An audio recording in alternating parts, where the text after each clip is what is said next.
Het Engels. Ja, maar ik geloof niet dat het echt is. Volgens mij is dat een manier om de bussen weg te houden.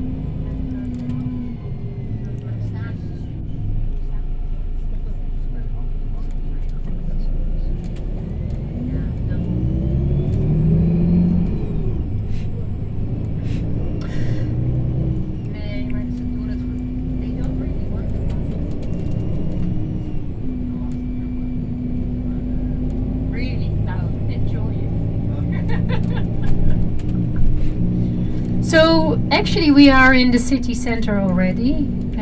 You see a lot of modern buildings. This is because this used to be the Jewish district, and after the war this was very run down, this area. So that's why they broke all the houses and they made new ones. But in a moment we actually will see the Portuguese synagogue. On the right you can also see a diamond house, that building with all the little windows, Gassan diamonds. That's also part of our Jewish heritage. It were the Jewish people that fled from Portugal and Spain in the 16th and 17th century, and they actually took the diamonds with them from Portugal, and Amsterdam then became a diamond trading center and also for the cutting and the polishing. Now on the left side behind the trees you can see this big square building. That is the Portuguese synagogue, also from the 17th century. It's the Sephardic synagogue. On the other side of the road, on the right of the road there, here, but still on our left, it's where the Jewish Historical Museum is.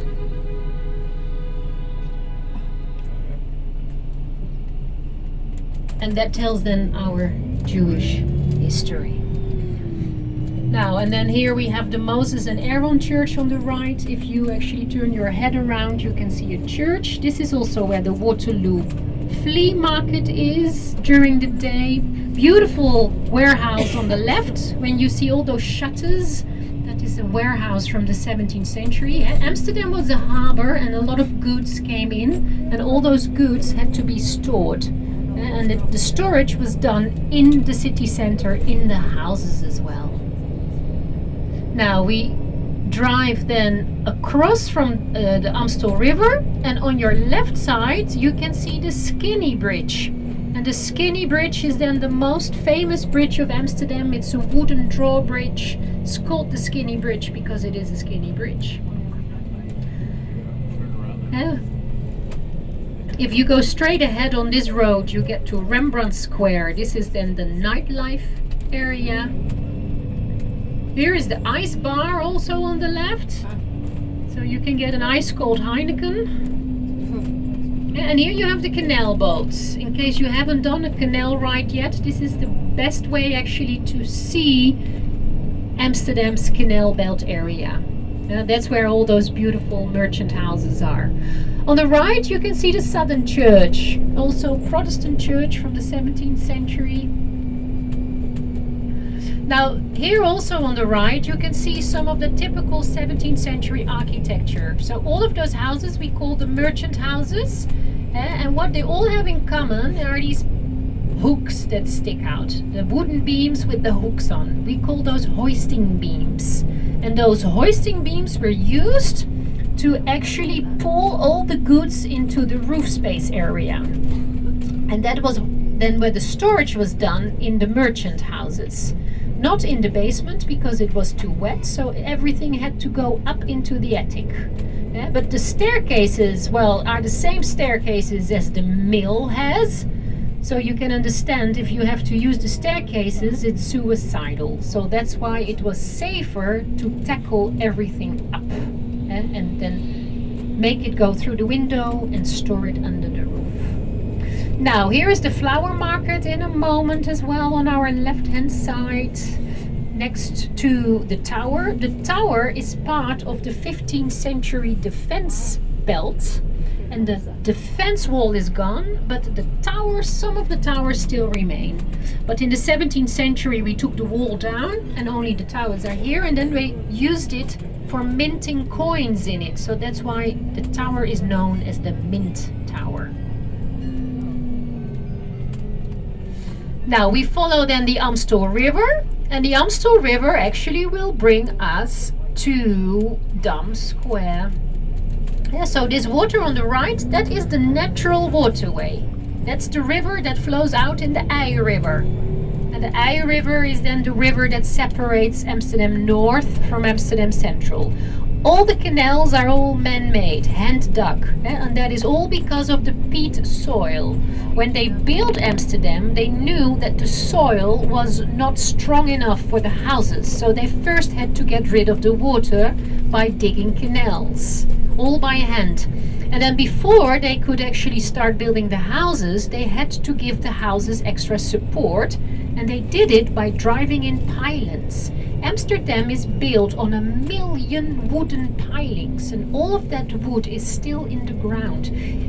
The wood had to be imported from the Baltic states. If you turn Amsterdam upside down, you walk through a 17th century Estonian forest. It's incredible. And that is also why some of the houses are leaning sideways, because as long as that wood is in the water level, it's fine. But if the water goes down and air gets to the wood, the foundation starts rotting. And when the foundation is rotting, this is when the houses start leaning sideways. Now, some houses lean forward. Don't know if you can see it, but there is a white house in front of us that says outlet. Do you see how much that leans forward compared with the houses next to it? Well, leaning forward is done on purpose. This is an architectural feature called on flight. And it was easier to hoist up your goods into your attic without damaging your windows when your house was leaning forward. And so forward is good, sideways is not. Now, and then we have Dam Square. So this is the famous square of Amsterdam. On your left you see the Palace on the Dam. Originally it was a town hall. It was the biggest town hall in the world in the 17th century, but now the royal family owns it. On the right we have the War Memorial that commemorates the Second World War.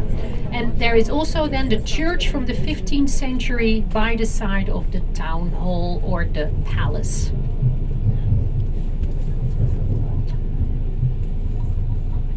Now, and then this street between Dam Square and the railway station is always busy. Here you will find many places to eat, and you can just do snacking. There is chips, there is pancakes, but there is also some restaurants if you want. If you go to the area on the right side, this is where you will find eventually the red light district. That's all on the right side, but you have to go in through the alleyways. Eventually you get to the old church. So that is Old Town. And then here on the other side we'll start the Canal Belt area on the left. Oh, I don't want to be a bus driver in Amsterdam. All those bikes, it's insane, right? Everybody has to stay steady. Now, all of this is eating right here. But also there is the Chinese district. And the Chinese district, I will point it out, there you find many Asian restaurants. In case you fancy some Asian food. Here there is Manneke Pis. There you can get Flemish French fries. There is always a line. Because it says voted #1 Holland fries. But that's a marketing trick. Of course. Now, and then here on the right is where you go into the red light district.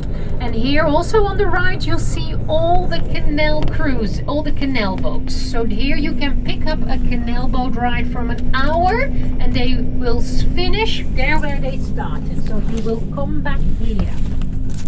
And also here on the right you see all the houses in the water, and this is then why some people refer to it as the Venice of the North.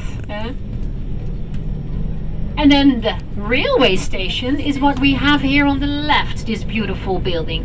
In case you get lost, you can always get yourself a tram back again to the railway station. And then if you go into the streets, the little streets here on the right, this will bring you also to the red light district. And the second one, this one here on the right, this will bring you into the Asian district. And also here are already quite some nice restaurants in case you want to sit down. There they serve more European food, the ones that are up here in the front. But if you go into that street, you will actually find many Asian restaurants. Now, right here is where we will stop.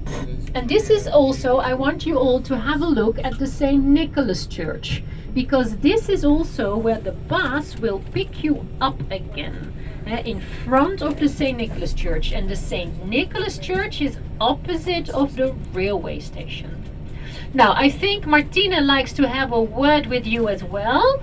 So that means that I am saying goodbye from you. I trust in it that you enjoyed your excursion this afternoon and that you got enough information, a glimpse of the Netherlands, as so to say. I want to thank you for joining, and thank you for your attention, and on my behalf wish you a very nice evening in Amsterdam and a wonderful tour through Europe. Thank you. All right. So that's Carola. And we thank Carola, of course, as well. When you come off the coach, just Carola mentioned it. You've got now free time. We meet again at 9 o'clock. All right. That gives you time to eat, get a bite to eat, or whatever, and that gives you also the time, because I know that some of you said that there was a canal cruise. There was or the canal cruise or actually this tour. But now you've seen something of the Netherlands. Otherwise, it's only back into town, and then we got difficulties getting a hold of it. And now you can do both. Yeah, so we have seen the Polderland and the middle and everything. You walk back and you can get yourself actually a canal cruise as well, at your own time. So then all the snacking areas, we mentioned already that red light district. The red light district is not only because of the Lady of the Nights that are over there. We are not allowed to guide there anymore. So in former days we used to do it, and no photos. But it's actually a very beautiful area as well, yeah, with gorgeous houses, and so it is actually quite nice to walk through the area too, from a historical point of view. Now, so here right next to the St. Nicholas Church we meet again, so 9 o'clock, and you can roam the streets, you can or either do the canal cruise. When you decide not to come back, I rather know, but you can get yourself back to the hotel actually by walking through the central station or around the central station. Here you're passing by straight ahead. You get to the river, and then there is this ferry free of charge, the F2, that brings you actually only about 13 minutes walk from the hotel. Yeah, so you can just get across with the ferry. Those are free, those are the white and blue ones. The F2 is extremely near our hotel. Probably when you get off you can see it already at a distance. About 10-15 minutes walk to the hotel. It's but more than 10 minutes. that is just at the